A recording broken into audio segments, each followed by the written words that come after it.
Hey friends, you are tapped in with Lala. This is Lala's Listens. Please excuse my voice. Today is my first interview with Kavin Donnell. Super excited to meet up with him, talk a little bit about his transition to the music world and what that looks like. So let's get started.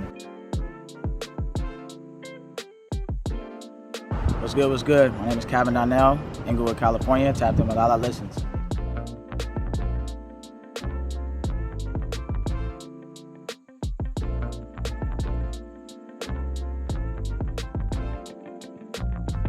So can you please tell everybody just a little bit about yourself? For sure, yeah. I'm from LA, Inglewood to be exact. Songwriter from the area, so yeah. Okay, so when you first realized that you wanted to, pursue music full time, what did that look like for you? I feel like I kind of knew early. I think that being from the city, like a lot of us, we experiment with music, sports especially. Growing up, I played basketball, so that was just one of the biggest things for me, like trying to figure out which one I wanted to do. I played basketball up until high school. Yeah. And then when it got time to go to college and things like that, I had Division II offers, and a lot of my friends, had Division I. So for me, it felt to my ego, a little bit, because I was like, I've been playing with them all my life, forever. And then, they kind of have this position that I don't. So it got to a point though, I feel like it was the best thing for me because I always knew I wanted to do music. And like I said at that time, I was like, you know what? Maybe this is gonna work out. I'm gonna just really pursue this full on, head on. So my parents, both of them work in education. My mom's a teacher, my dad was a principal. So I had to get to that school. How did they feel about? Man, you know what? It's crazy. So my pops, he used to do music back in the day, but he tried it, he pursued it. But at the end of the day, he knew that you gotta have your bread and butter. You gotta make sure you have money, take care of a family, whatever else. So they always pressed the education thing for me. I kind of went against the grain, dropped out of college and was like, I'm gonna do my own thing and things of that nature. But, it was just something that I realized for me and a lot of people that are pursuing it, you just know, you know what I'm saying? I feel like you're gonna get a lot more out of life if you really do what you want. Instead of, doing what your parents say or your friends say or things of that nature. I feel like you do that and you end up getting somebody else. So, yeah, you know what I'm saying? So I always pursue what I felt in my heart. So. Can you tell me a little bit about what does your music career look like for you? I know you have a studio that you work with really closely. Honestly, right now, I'm about to put out a project titled Freak Shit on Me. It's gonna be a lot of bedroom music, some West Coast shit. Like I said, I'm from LA, so we love that type Freak of shit. Yeah, something like that. Yeah, but I got a project coming out. I'm also gonna drop another one that's gonna be kind of more of a project based more about me all the way around as an artist, not just focus on just bedroom music. I don't want people to think that that's your only. Yeah, that's my only lane. Like I said, it's just it's something that I had kind of put out before COVID, at least the idea. Yeah. And like I said, I just felt like honestly, people are really going through it at this time. People are losing their jobs, people have money, people are losing loved ones. Yeah. To really be pushing this agenda of sex and things of that nature at this time, I just didn't feel like it was right, so I slowed down on it. And take that little step back. Yeah, I took a step back, you know what I'm saying? So I had a lot of songs in the vault, but that was over a year ago. So some of them now they're cool, but I took a couple out here and there, and I was like, nah, I like these better. So it's pretty much done. It's just about finalizing which ones I want to use, and like I said, we'll put it out after that. So I know that you just, said that you kind of held on to those songs because of COVID. Do you feel like your sound has changed in the last year? I think we're always constantly evolving.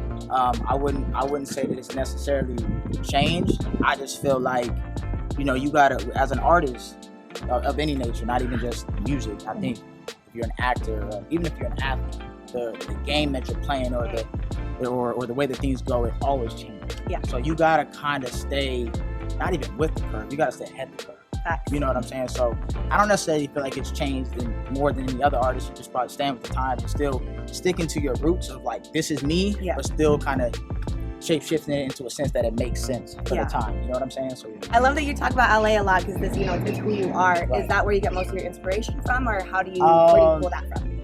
I just pull it from my life. Really, I'm once upon a time, not even once upon a time, a lot of people always say do you write for other people, or would you like to write for other people? And I always tell them yes because I can, but I think that for anything that's personal for me, I just draw from things that I know, things that I've seen, things that I've been around, you know what I'm saying? I just feel like for me, it's easier for me to listen back to. You know, it's real shit. It's something you relate to and that you that you're exactly. And I feel like, you know, with anything that you talk about, you know, you think about the audience too. But like I said, I just want it to be relatable. Yeah. And I feel like there's a lot of things that I talk about, you know, people can relate to. So, yeah, definitely. I love that. You talked a little bit about your upcoming project, Freak Shit Only. Right. When is that going to be dropping?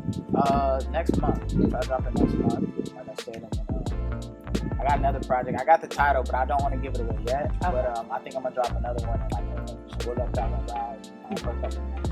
Drop one more. That's kind of more of a well-rounded project, and it's a little bit of everything. Okay. You know what I'm saying? So not just that little freak. Yeah, you know what I'm saying? I'm really just sticking to that because I said I would. You know what I'm saying? I said I was gonna do that. And I know that people like. But honestly, you also need to drop some little bangers, you know. Yeah, no, it's funny. Yeah, I got some of those in the ball too. You know what I'm saying? It's just about timing. Yeah, timing. Not trying to distract people and send them in too many different directions at the same time. You know what I'm saying? I want them to focus on this. And like I said, with the other project that I got, you know, I got the title for it. It's gonna be something y'all gonna really like that. I love that. All right, can you tell people about Burner Account? Burner Account. All right, so Burner Account is a joint that is another real situation. You know, it just kind of came about. You know, I'm not perfect, you know what I'm saying, but there's a little situation happen where I just had some people hitting people up, talking about a lot of stuff, you know, and they was using little fake accounts. So, you know, I felt like, you know what, I didn't really realize it was a big thing, but I was like, okay, I see what's happening. Yeah. You know, y'all talking to each other, hitting each other up, seeing what I'm doing and lurking and shit like that. So watching from burner account. Yeah, exactly. So that's kind of where it came from. Like I said, I wrote that. It was a little bit more upbeat based upon what I had put out before. Yeah. Like I said, I think it was relatable. You know what I'm saying? So, you know. First song that I heard, it was dope. The vibe was really great. Everybody was enjoying themselves. I had a really good time. If you can collab with one artist on some chill R&B shit and one artist on some like turn up shit. Okay, yeah, all right. So I'm gonna have to go West. I mean, I feel like I've said before, like I'm a big fan of Blast. I'm a big fan of what he's doing. I like his sound. You know, he's really popping. He's really growing. I knew Blast. He was just a producer. You know what I'm saying? He produced for other artists, and like I said, like he was just kind of putting out the shit. But to kind of see him like really going where he's going right now, I would probably be my chill shit. On some turn up shit. Boy, it's a lot for the turn up, but I probably have to go with YG first. The YG, you know what I'm saying? Oh, you for real West Coast? Yeah, that's a real West Coast shit. Yeah, from you know, we used to jerking days and shit like that. You know what I'm saying? Pushers Inc. and shit like that. Like him, Mustard, Ty Dolla $ign, all of them. Like YG used to get shit popping. You know what I'm saying? Like I said, I know he's been around for a cool minute, but on some turn up shit, you gotta fuck with YG. I love that. If you can describe your sound only using 2 words, how would you describe it? 2 words. I would say soulful and probably. All right, I'll say this. Let's do it for this project.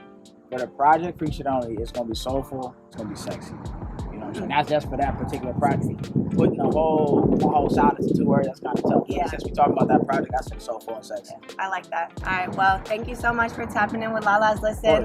Kavin Donnell. Check out his new single, Burner Account. He has his new project coming up here soon. Thank you so much. Of course, anytime. Subscribe down below and comment who you would like to see me interview here in LA.